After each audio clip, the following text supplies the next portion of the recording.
Bonjour les locaux, Monakea pour un défi express, le panoramique. Le concours 2016 numéro 5 approche. Le thème est une photo au super grand angle ou le collage de photos pour en faire un panorama. J'ai pu lire sur quelques murs de photos de panorama que certaines personnes ne se sentaient pas prêtes pour ce concours. Alors je vous propose ce défi express, moins de 3 minutes pour réaliser votre diaporama. Je vous invite à suivre l'excellente première partie 1.18 de Blaise concernant le panorama. Vous y trouverez tous les conseils pour réussir vos prises de vue initiales. Pour rappel, vous pouvez également télécharger une version d'évaluation gratuite de Photoshop sur le site adobe.com. Vous pourrez vous exercer pendant 30 jours. Profitez-en. Vous avez donc pris 3 ou 4 photographies ou davantage. C'est parti pour le défi express. Fichier, automatisation, photomerge.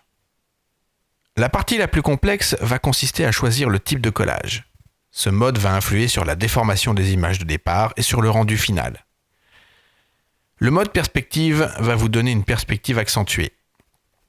Le mode cylindrique est adapté aux architectures ou, si vous souhaitez, le moins de déformation sur votre paysage. Le mode sphérique va déformer les images. Notez la courbe sphérique au sol. L'image est déformée comme avec un hyper grand angle.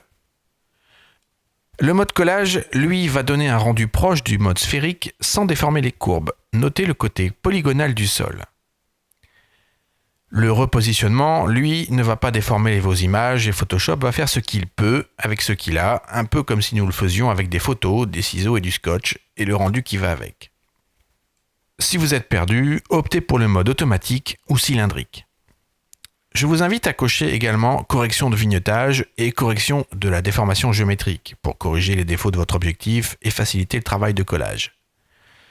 Enfin, la dernière option, zone transparente avec fond basé sur le contenu, lui va remplir les zones vides avec ce qu'il peut.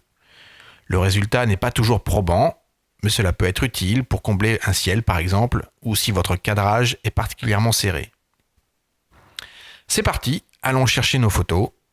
Parcourir, sélectionner les images composant le diaporama et laissons Photoshop travailler.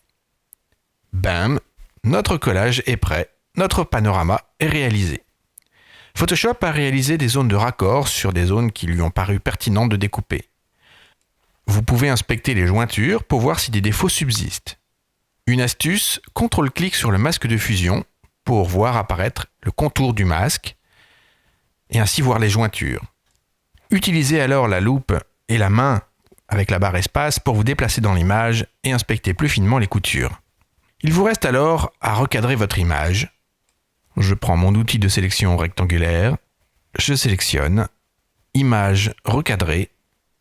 Il ne me reste plus qu'à exporter mon image, fichier, exportation, exporter sous ou enregistrer pour le web si vous avez une version plus ancienne de Photoshop. Ce défi express est terminé, j'espère que vous avez pu voir à quel point cet outil est accessible. À bientôt donc pour le concours numéro 5 sur les panoramiques.